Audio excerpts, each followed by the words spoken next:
ओम शांति। 26 अगस्त 2024। प्यारे मीठे बाबा के आज के मधुर महावाक्य। आज की मुरली के कुछ मुख्य पॉइंट्स। आज बाबा हमें समझाते कि हम बच्चों को फुल मार्क्स से पास होने के लिए अपनी बुद्धि को सतो प्रधान पारस बनाना है। बाप समान दिव्य और अलौकिक कर्म करने हैं। कर्म और योग के बैलेंस द्वारा बाप की ब्लेसिंग के अधिकारी बनना है और संबंध संपर्क में आने वाली सभी आत्माओं से दुआएं पाना है। जो बच्चे सेकंड में संकल्पों को स्टॉप कर सकते हैं वही कर्मातीत अवस्था के समीप पहुंचते हैं। तो चलिए सुनते हैं आज की बाबा की मीठी प्यारी मुरली। ओम शांति। बाबा कहते, मीठे बच्चे, बड़ा बाबा तुम बड़े आदमियों को ज्यादा मेहनत नहीं देते, सिर्फ 2 अक्षर याद करो, अल्फ और बे। प्रश्न, रूहानी बाप का मुख्य कर्तव्य कौन सा है जिसमें ही बाप को मजा आता है? उत्तर, रूहानी बाप का मुख्य कर्तव्य है पतितों को पावन बनाना। बाप को पावन बनाने में ही बहुत मजा आता है। बाप आते ही हैं बच्चों की सद्गति करने, सबको सतो प्रधान बनाने, क्योंकि अब घर जाना है। सिर्फ एक पाठ पक्का करो, हम देह नहीं आत्मा हैं। इसी पाठ से बाप की याद रहेगी और पावन बनेंगे।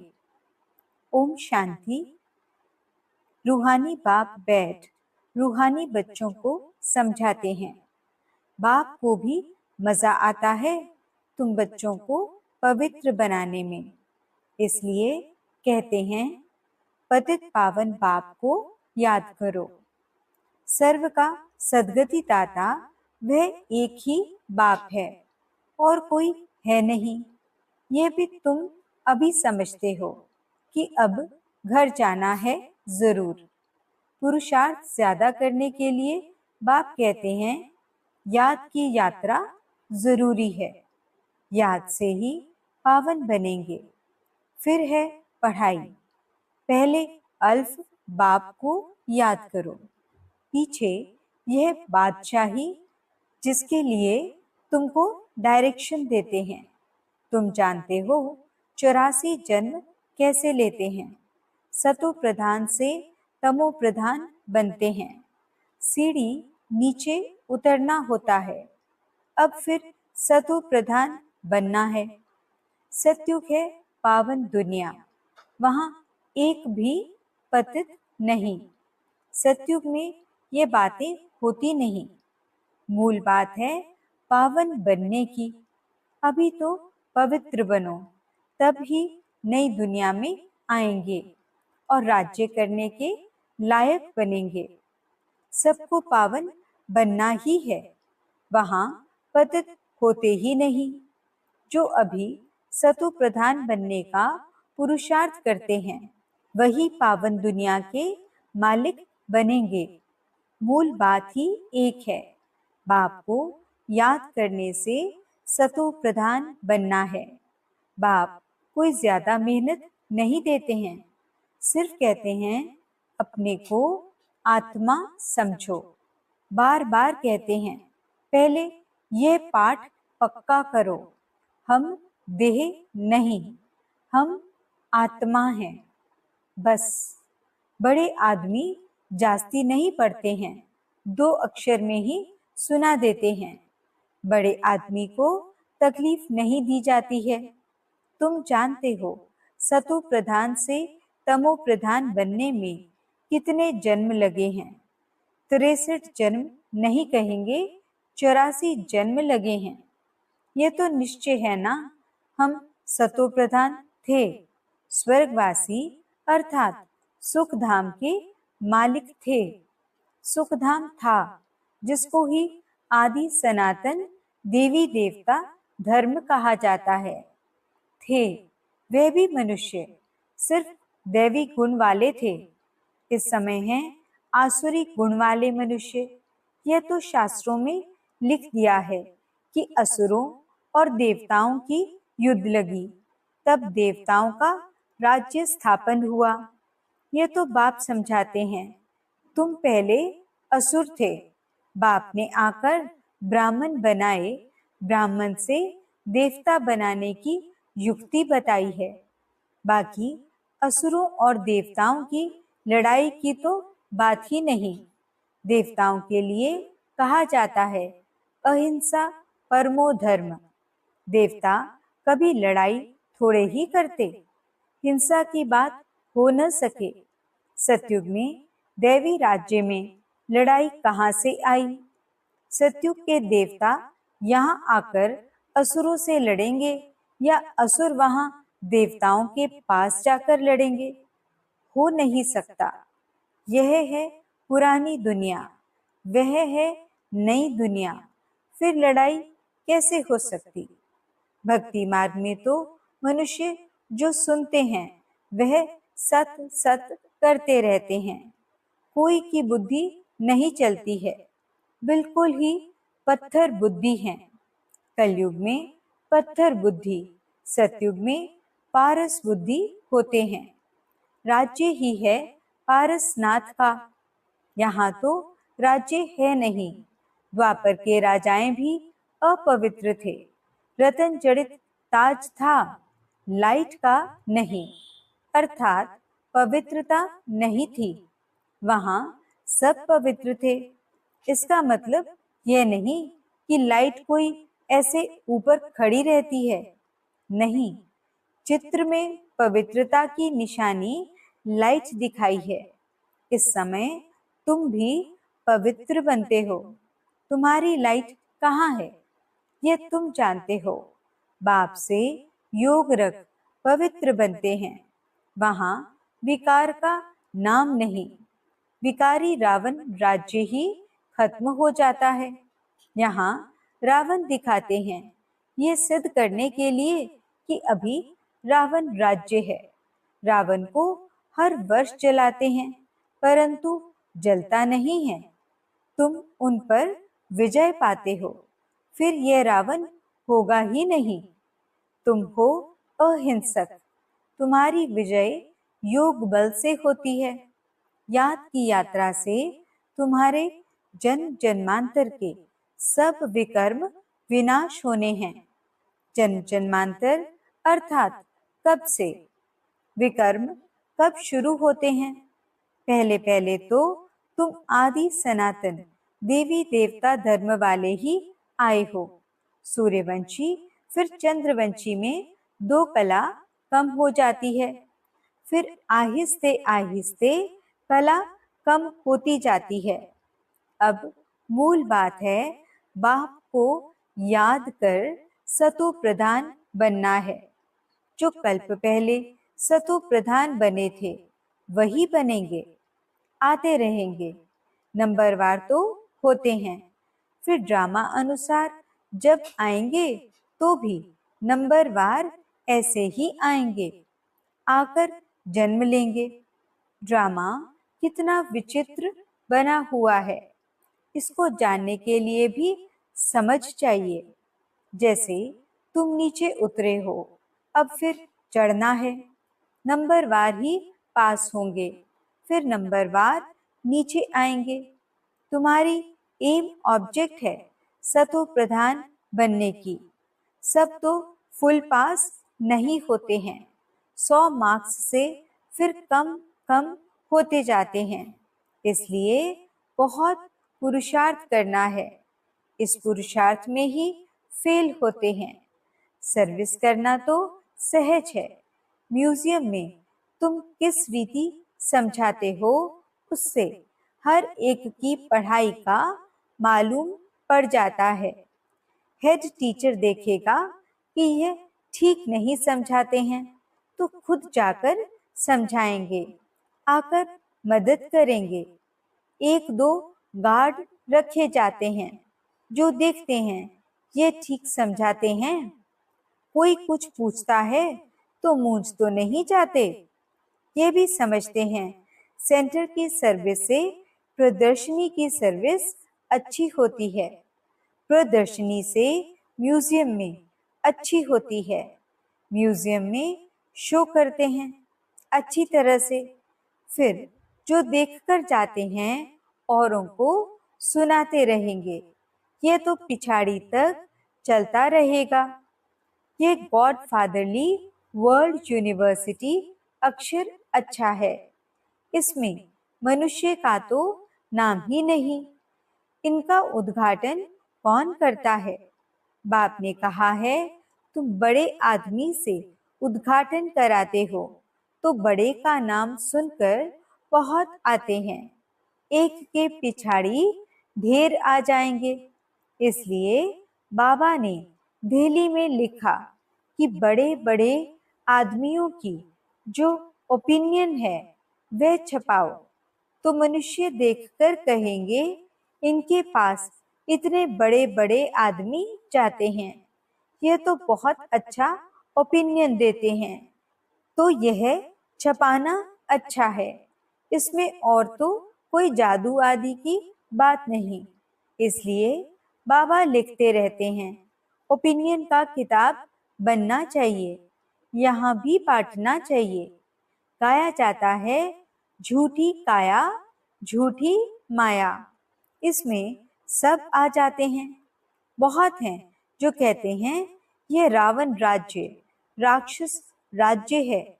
पहले तो जिनका राज्य है उनको ख्याल आना चाहिए। कहते हैं हम पतितों को पावन बनाओ, तो पतित बने में सब कुछ आ गया। सब कहते हैं हे पतित पावन, तो जरूर पतित ठहरे ना। तुमने ये चित्र भी राइट बनाया है कि पतित पावन परम पिता परमात्मा है या सब नदी नाले।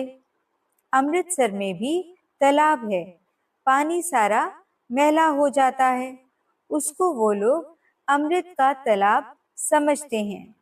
बड़े बड़े राजे लोग अमृत समझ तालाब साफ करते हैं, इसलिए नाम ही रखा है अमृतसर। अब अमृत तो गंगा जी को भी कहते हैं। पानी इतना गंदा हो जाता है बात मत पूछो। बाबा का इन नदियों आदि में स्नान किया हुआ है, बहुत गंदा पानी होता है। फिर मिट्टी उठाकर लगाते हैं। बाबा अनुभवी है ना, शरीर भी पुराना अनुभवी लिया है।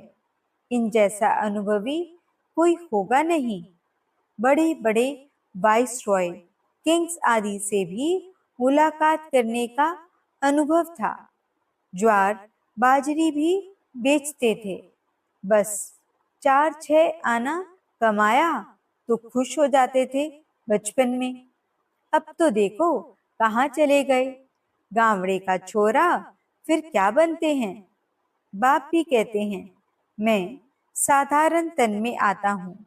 ये अपने जन्मों को नहीं जानते हैं, कैसे 84 जन्म ले पिछाड़ी में छोरा बना। ये बाप बैठ समझाते हैं। चरित्र न श्री कृष्ण के हैं न कंस के हैं। मटकी फोड़ना आदि यह सब तो श्री कृष्ण के चरित्र हो नहीं सकते। बाप देखो कितना सिंपल बताते हैं। मीठे मीठे बच्चों, उठते बैठते तुम सिर्फ माम एकम याद करो। मैं ऊंच से ऊंच सभी आत्माओं का बाप हूँ। तुम जानते हो हम सब ब्रदर्स हैं, वह बाप है। हम सभी ब्रदर्स एक बाप को याद करते हैं, वह तो है भगवान। हे ईश्वर कहते हैं, परंतु जानते कुछ भी नहीं। बाप ने अभी परिचय दिया है। ड्रामा के प्लान अनुसार इनको गीता का युग कहा जाता है, क्योंकि बाप आकर ज्ञान सुनाते हैं जिससे ऊंच बनते हो। आत्मा भी शरीर धारण कर फिर उवाच करती है। बाप को भी दिव्य अलौकिक कर्तव्य करना है तो शरीर का आधार लेते हैं। आधा कल्प मनुष्य दुखी होते हैं तो फिर बुलाते हैं। बाप कल्प में एक ही बार आते हैं, तुम तो बार बार पाठ बजाते हो। आदि सनातन है देवी देवता धर्म, वह फाउंडेशन है नहीं। उन्हों के बाकी सिर्फ चित्र रह गए हैं। तो बाप भी कहते हैं तुमको ये लक्ष्मी नारायण बनना है। एम ऑब्जेक्ट तो सामने खड़ा है, यह है आदि सनातन देवी देवता धर्म। बाकी हिंदू धर्म तो कोई धर्म है नहीं। हिंदू तो हिंदुस्तान का नाम है। जैसे सन्यासी ब्रह्म अर्थात रहने के स्थान को भगवान कह देते हैं, वैसे ये फिर रहने के स्थान को अपना धर्म कह देते हैं। आदि सनातन कोई हिंदू धर्म थोड़े ही था।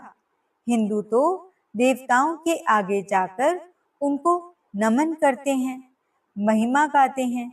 जो देवता थे वही हिंदू बन गए। धर्म भ्रष्ट कर्म भ्रष्ट हो गए हैं और सभी धर्म कायम हैं। यह देवता धर्म ही प्राय लोप है। आपे ही पूज्य थे, फिर पुजारी बन देवताओं की पूजा करते हैं। कितना समझाना पड़ता है। श्री कृष्ण के लिए भी कितना समझाते हैं। वह स्वर्ग का पहला प्रिंस है, तो 84 जन्म भी उनसे ही शुरू होंगे। बाप कहते हैं बहुत जन्मों के अंत के भी अंत में मैं प्रवेश करता हूँ, तो उसका जरूर हिसाब तो बताएंगे ना। ये लक्ष्मी नारायण ही नंबर 1 में आए थे, तो जो पहले हैं वही फिर लास्ट में जाएंगे। सिर्फ एक श्री कृष्ण तो नहीं था ना, और भी तो विष्णु वंशावली थे। इन बातों को तुम अच्छी रीति जानते हो, ये फिर भूल नहीं जाना है। अभी म्यूजियम तो खुलते रहते हैं, बहुत खुल जाएंगे। बहुत लोग आएंगे, जैसे मंदिर में जाकर माथा टेकते हैं, तुम्हारे पास भी देखते हैं। लक्ष्मी नारायण के चित्र हैं तो भक्त लोग उनके आगे पैसे रख देते हैं। तुम कहते हो यहाँ तो समझने की बात है, पैसे रखने की बात नहीं। अभी तुम शिव के मंदिर में जाओ तो पैसे रखेंगे क्या? तुम जाएंगे समझाने की एम से, क्योंकि तुम इन सब की बायोग्राफी को जानते हो। मंदिर तो बहुत हैं, मुख्य हैं शिव का मंदिर। वहां औरों की मूर्तियां क्यों रखते हैं? सबके आगे पैसे रखते जाएंगे तो आमदनी होगी, तो वे शिव का मंदिर कहेंगे व शिव परिवार का मंदिर कहेंगे। शिव बाबा ने यह परिवार स्थापन किया। सच्चा सच्चा परिवार तो तुम ब्राह्मणों का है। शिव बाबा का परिवार तो सालिग्राम है। फिर हम भाई बहन का परिवार बन जाते हैं। पहले भाई भाई थे, फिर बाप आते हैं तो भाई बहन बनते हैं। फिर तुम सतयुग में आते हो तो वहाँ परिवार और बड़ा होता है। वहाँ भी शादी होती है तो परिवार और वृद्धि को पाता है। घर अर्थात शांति धाम में रहते हैं तो हम भाई हैं, एक बाप है। फिर यहाँ प्रजापिता ब्रह्मा की संतान भाई बहन है और कोई नाता नहीं है। फिर रावण राज्य में बहुत वृद्धि होती जाती है। बाप सब राज समझाते रहते हैं, फिर भी कहते हैं मीठे मीठे बच्चों, बाप को याद करो तो जन्म जन्मांतर के पापों का बोझा उतर जाएगा। पढ़ाई से पाप नहीं कटेंगे, बाप की याद ही मुख्य है। अच्छा, मीठे मीठे सिकिलदे बच्चों प्रति माता पिता बाप दादा का याद प्यार और गुड मॉर्निंग। रूहानी बाप की रूहानी बच्चों को नमस्ते। हम रूहानी बच्चों की रूहानी बाप दादा को दिल व जान सिक व प्रेम से नमस्ते नमस्ते नमस्ते जी। गुड मॉर्निंग बाबा। शुक्रिया बाबा।